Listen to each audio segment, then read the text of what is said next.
Right breaking news చూస్తున్నాం. Iran కి సంబంధించిన దాడులకి సంబంధించి ఇటు అమెరికా పెద్ద స్కెచ్ వేసిందని చెప్పాలి.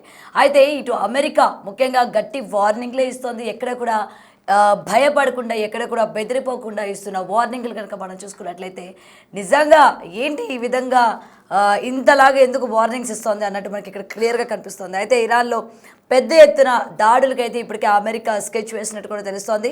ఇటు కార్గ్ ద్వీపం స్వాధీనం, తర్వాత హార్మోజ్ను తెరిపించడమే ప్రధాన లక్ష్యాలుగా కూడా ఇక్కడ మనకి కనిపిస్తోంది. ఇటు ద్విముఖ వ్యూహం అనుసరిస్తోంది అమెరికా. అంటే మొదట F-35 ఫైటర్ జెట్లతో దాడులు చేసింది. అయితే దాని నుంచి తేరుకునే లోపే ఆపరేషన్ గ్రౌండ్ అంటూ కూడా మరొక దాన్ని ప్రవేశపెట్టడం జరిగింది. ఇటు భూతాల దాడులకు సిద్ధంగా మెరైన్ కమాండోలు. అయితే ఇప్పటికీ 5,000 మందికి పైగా కమాండోలు చేరుకుంటున్నట్టు కూడా తెలుస్తోంది. ఫైనల్ కాల్ తర్వాత ఇక పెను విధ్వంసమే జరగబోతుంది అంటూ ఇక తాడో పేడో తేల్చుకునేందుకు ఇరాన్ సిద్ధం, వెల్కమ్ టు హెల్ అంటూ గట్టిగా హెచ్చరికలు కూడా వినిపిస్తున్నాయి. అయితే ఇరాన్పై అడుగుపెట్టిన ప్రతి ఒక్కరూ శవపేటికలోనే తిరిగి వెళ్తారంటూ వార్నింగ్ కూడా ఇస్తున్నారు.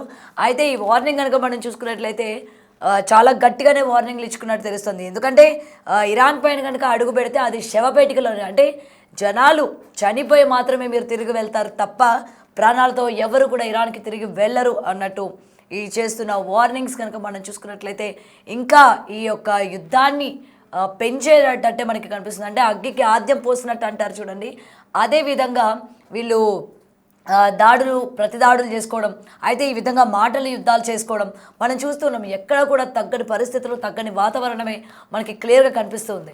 అయితే ఇప్పటికే మనం చూసుకున్నట్లయితే ఇటు ఇరాన్కి సంబంధించి పెద్ద ఎత్తున దాడులకి అమెరికా స్కెచ్ వేసిందా అంటే ఎస్, అవుననే మనకి మాటలు వినిపిస్తూ ఉన్నాయి. ఇటు ఇరాన్ ఎన్ని హెచ్చరికలు జారీ చేసినా, లేకపోతే ఇటు అమెరికా ఎక్కడ కూడా తగ్గకుండా లోపల, అంటే వాళ్ళలో ఉన్న ప్రజలే ట్రంప్కి ఎదురు తిరిగినా కూడా ఎక్కడ కూడా ట్రంప్ తగ్గని పరిస్థితులు మనం చూస్తూ ఉన్నాం.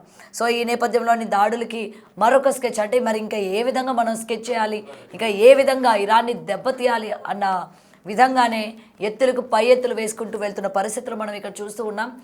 మరైతే ఇటు కార్గ్ ద్వీపం స్వాధీనం, అలాగే హార్మోన్ను కూడా తెరిపించడమే ఇక్కడ ప్రధాన లక్ష్యాలుగా కూడా కనిపిస్తున్నాయి. మరైతే ఇటువంటి వాదాపవాద అంటే మొత్తం కూడా చూస్తున్నాయి. ఈ దాడులకి సంబంధించి ఏ విధంగా ఒకరినొకరు హెచ్చరించుకుంటున్నారో మనం చూస్తూ ఉన్నాము. మరి ఇదే విధంగా కనుక కొనసాగినట్లయితే అంటే ఎక్కడైనా ఏదో ఒక రోజు ఈ దాడులు తగ్గే అవకాశం ఉంటుంది. ఈ రెండు తెలుగు దేశాలు ఎక్కడో ఒక దగ్గర కొంచెమైనా తగ్గి అంటే ఒక సామరస్యానికి వచ్చి ఏదో ఒకటి మాట్లాడుకుంటారు అనుకున్నాము. బట్ ఈ విధంగా దాడులు చేసుకోవడం ఏంటి, అండ్ ఇక్కడ కూడా గట్టిగా వార్నింగ్లు కూడా ఇచ్చుకుంటున్నారు. మరి దీని గురించి పూర్తి అప్డేట్స్ తెలుసుకుందాం. మా ప్రతినిధి శివ ఫోన్ ఇన్లో ఉన్నారు. రైట్ శివ, ప్రజెంట్ దాడులకి ఇప్పుడు ఇరాన్ పైన దాడులు చేయడానికి పెద్ద ఎత్తు ఇక్కడ మనకి అమెరికా పెద్ద స్కెచ్ వేసిందని తెలుస్తోంది. మరి అయితే ఇచ్చే వార్నింగ్లు కూడా ఇరాన్లో అడుగు పెట్టాలంటే అది బ్రతికుండగా కాదు, శవపేటికలోనే అడుగు పెట్టాల్సిన పరిస్థితులు వస్తాయని చెప్పి కూడా ఈ అమెరికా ఇస్తున్న వార్నింగ్ని మనం ఏ విధంగా తీసుకొచ్చారు, ఇంకా రానున్న రోజుల్లోని యుద్ధం ఏ విధంగా బలపడే అవకాశాలు ఉన్నాయంటే ఏమంటారు? తాజా పరిణామాలు చూస్తుంటే యుద్ధం మరింత తీవ్ర స్థాయికి చేరే అవకాశం అయితే ప్రధానంగా కనిపిస్తోంది. ఒకవైపు ఇరాన్ తన బలాన్ని పెంచుకుంటూ పోతూ అమెరికాపై దాడి చేసేందుకు ప్రయత్నాలు చేస్తున్నాయి. ఇండైరెక్ట్ గా చైనా, రష్యా సహకరిస్తున్నాయి. మరోవైపు హౌతీలు, హిజ్బుల్లాస్ ను కూడా సపోర్ట్ తీసుకుని ఇప్పుడు దాడులు చేస్తోంది. అయితే ఇప్పుడు ఇరాన్ లో పెద్ద ఎత్తున దాడులు చేసేందుకు అమెరికా కూడా స్కెచ్ వేసిన పరిస్థితి కనిపిస్తుంది. కర్గ్ ద్వీపం స్వాధీనం చేసుకోవడం, ఇరాన్ కు సంబంధించిన ఈ కర్గ్ ద్వీపం ఏదైతే ఉందో చమురు నిల్వలు ఎక్కువగా అక్కడ నుంచే చమురు అనేది ఎక్కువగా ఉత్పత్తి అవుతుంటుంది. అటువంటి కర్గ్ ద్వీపం స్వాధీనం చేసుకోవడం, హర్మూజ్ ను తెరిపించడమే ప్రధాన లక్ష్యాలుగా ఈ ద్విముఖ వ్యూహం అనుసరిస్తుంది అమెరికా. ఇక మొదట F-35 ఫైటర్ జెట్లతో దాడులు చేయాలి. దాన్ని తేరుకునే లేకపోయి ఆపరేషన్ గ్రౌండ్ భూతల దాడులకు సిద్ధంగా మైరన్ కమాండ్ లను సిద్ధం చేసినట్టు తెలుస్తుంది. ఇప్పటికే 5,000 మందికి పైగా కమాండోలు అక్కడికి చేరుకున్నారు అనేది తెలుస్తుంది. ఇక ఫైనల్ కాల్ తర్వాత విధ్వంసం సృష్టించే విధంగా కూడా అమెరికా దాడులు చేసేందుకు ప్రణాళికను సిద్ధం చేసింది. అటు తాడోపేడో తెలుసుకునేందుకు ఇరాన్ కూడా సై అంటే సై అంటున్న పరిస్థితి కనిపిస్తోంది. ఇక వెల్కమ్ టు హెల్ అంటూ గట్టిగా హెచ్చరికలు చేసుకుంటున్నారు. ఇరాన్ పై అడుగు పెట్టిన ప్రతి ఒక్కరూ శవపేటకులోనే తిరిగి వెళ్తారంటూ కూడా ఇరాన్ వార్నింగ్ ఇస్తున్న పరిస్థితి కనిపిస్తూ ఉంది. అయితే ప్రతి ఒక్కరు కూడా ఎవరికి వారే ప్రతి సవాళ్లు విసుకుంటున్నారు. దాడులు ప్రతి దాడులు అయితే కొనసాగుతున్నాయి. గత నెల రోజులుగా ఈ యుద్ధం అనేది కొనసాగుతుంది. కానీ ఇప్పుడు ఇంకా మరికొన్ని రోజుల పాటు యుద్ధం కొనసాగే అవకాశం కనిపిస్తుంది. ఈలోపు ఎవరు గెలుస్తారు, ఎవరు ఓడిపోతారు, ఎవరు కాళ్ళబేరానికి వస్తారనేది కూడా చూడాల్సి ఉంది. కానీ ఎవరికి వారే ప్రగల్భాలు పలుకుతున్నారు.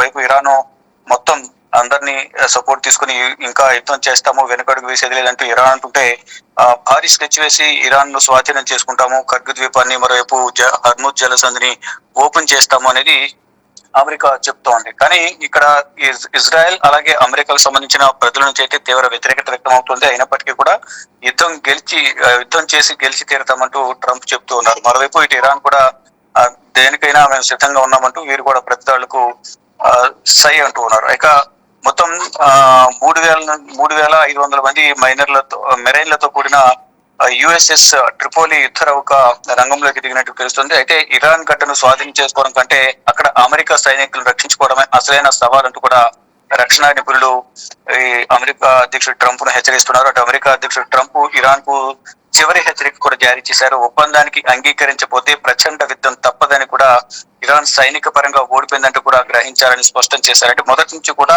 యుద్ధం మొదలైన వారం రోజుల తర్వాత నుంచి కూడా క్షిపణులు, వైమానిక స్థావరాలు, సైనిక వ్యవస్థ ఏమీ లేని ఇరాన్ మాపై ఏ విధంగా దాడి చేస్తుంది, ఏ విధంగా గెలుస్తుంది, బేషరతుగా లొంగిపోవాలి, ఎటువంటి ఒప్పందాలు ఉండవు, వారి అందరూ కూడా పదవిని తప్పుకోవడం ద్వారా ఇరాన్ ప్రజలకు ఆమోదయోగ్యమైన వారిని నాయకునిగా ఎన్నుకుని ఇరాన్ అభివృద్ధికి మేము సహకరిస్తాం ఆర్థికంగా అనేది ప్రధానంగా ట్రంప్ మొదటి నుంచి చెప్తున్నారు. కానీ ఇప్పుడు ఇంకా దాడులన్నీ కూడా కొనసాగుతున్నాయి. ఇంకా అమెరికా బలగాలను ఇరాన్ కూడా హెచ్చరించింది. వెల్కమ్ టు హెల్ అంటూ కూడా గట్టిగా వార్నింగ్ ఇచ్చింది. ఇరాన్ పై అడుగు పెట్టిన ప్రతి ఒక్కరు కూడా శవపేటికలను తిరిగి వెళ్తారని కూడా ప్రకటించింది. ప్రాణాలతో ఎవరు తిరిగి వెళ్లరు, వారంతా కూడా శవపేటికలను తిరిగి వెళ్తారంటూ కూడా ఒక హెచ్చరికను జారీ చేసింది. కానీ దేశ అధినేతలు ఒకరికొకరు హెచ్చరికలు జారీ చేసుకుంటున్నారు. కానీ ఇక్కడ యుద్ధం చేయడం ద్వారా సైన్యం ఇరువైపులా కూడా ప్రాణాలు కోల్పోతుంది. ఈ సాధారణ సివిలియన్స్ కూడా ప్రాణాలు కోల్పోతున్నారు. మరి గతంలో కూడా యుద్ధం జరుగుతున్న సందర్భంలో అమెరికా అధ్యక్షుడు ట్రంప్ కు కొంతమంది అమెరికా సైన్యం కూడా యుద్ధంలో మేము ప్రాణాలు కోల్పోవాల్సి వస్తుంది, మీ ఆధిపత్య పోరు వల్ల మా కుటుంబాలకు మేము దూరం అవుతున్నాము, మేము యుద్ధానికి వెళ్ళము, మమ్మల్ని పంపించవద్దు అంటూ కూడా సోషల్ మీడియా వేదిక కూడా వీడియోలు కూడా రిలీజ్ చేశారు. అదంతా కూడా వైరల్ అవుతుంది. కొంతమంది కన్నీటి పరిశ్రమతో కూడా వీడియోస్ రిలీజ్ చేసిన పరిస్థితి కనిపించింది. కానీ ఇప్పుడు ఇంకా ఈ యుద్ధం అనేది కొనసాగుతున్న నేపథ్యంలో ఇంకా ఎన్ని రోజులు యుద్ధం కొనసాగుతుంది, దీని ద్వారా ప్రజలు ఇంకెన్ని ఇబ్బందులు పడాలి అనేది దానిపై కూడా తీవ్రమైన చర్చ అయితే కొనసాగుతుంది. Gautami. Right, thank you Shiva. Right, అయితే ఇటు ఇరాన్లో పెద్ద ఎత్తున దాడులకు అమెరికా స్కెచ్ వేసినట్టు కూడా తెలుస్తోంది. ఇటు కార్గ్ ద్వీపం స్వాధీనం అలాగే హర్ముజ్ను తెరిపించడమే ప్రధాన లక్ష్యాలుగా కూడా తెలుస్తుంది. అయితే ద్విముఖ వ్యూహం అనుసరిస్తున్న అమెరికా మొదట F-35 ఫైటర్ జెట్లతో దాడులు చేసినట్టు, అలాగే దాని నుంచి తేరుకునే లోపే ఆపరేషన్ గ్రౌండ్ అని భూదళ దాడులకు సిద్ధంగా మైరన్ కమాండోలు కూడా ఇప్పటికే రావడం కూడా జరిగింది. అయితే ఇప్పటికే చేరుకున్న 5,000 మందికి పైగా కమాండోలు ఫైనల్ కాల్ తర్వాత ఇక పెను విధ్వంసమే అన్నట్టు కూడా తెలుస్తోంది. అటు తాడో పేడో తేల్చుకునేందుకు ఇరాన్ సిద్ధమంటుంది. అయితే వెల్కమ్ టు హెల్ అంటూ గట్టిగా హెచ్చరికలు కూడా జారీ చేస్తుంది. మరి అయితే ఇటు రెండు దేశాల నుంచి ఉన్న వాళ్ళందరూ కూడా ఈ విధంగా పోటాపోటీగా మాటల యుద్ధం అన్నది ఏ విధంగా చేసుకుంటున్నారో మనం చూస్తూ ఉన్నాము. అంటే ఎక్కువ శాతం రెచ్చగొట్టే విధంగా మాట్లాడడం, లేకపోతే మీరు ఇక్కడికి వస్తే మేము మీ అంతు చూస్తాము అని చెప్పి ఒక దేశాన్ని ఇంకొక దేశం ఈ విధంగా హెచ్చరించుకోవడం, అంటే ఇటు ఇరాన్ని అమెరికా, తర్వాత అమెరికాని ఇరాన్, అంటే ఈ హెచ్చరికలు మనం చూసుకున్నట్లయితే యుద్ధ వాతావరణం ఇంకా రానున్న రోజుల్లోని ఏ విధంగా పెరిగే అవకాశాలు ఉన్నాయో కూడా మనకి వీళ్ళ యొక్క ఏదైతే చేస్తూ ఉన్నారో వాదోపవాదాలు, దాని నుంచి మనకి క్లియర్గా తెలుస్తోంది. మరి చూడాలి అసలు ఏ విధంగా ఉండబోతుంది ఏంటి, మరి ఈ యొక్క మాటలతో చేసే యుద్ధం చేతల్లో ఇంకెంత తీవ్ర స్థాయికి చేరుతుందా, లేకపోతే ఇది తగ్గే ముఖం అన్నది మనకి ఎక్కడ కనిపించట్లేదు, అంటే తగ్గే పరిస్థితులు మనకి ఎక్కడ కనిపించట్లేదు, చూడాలి.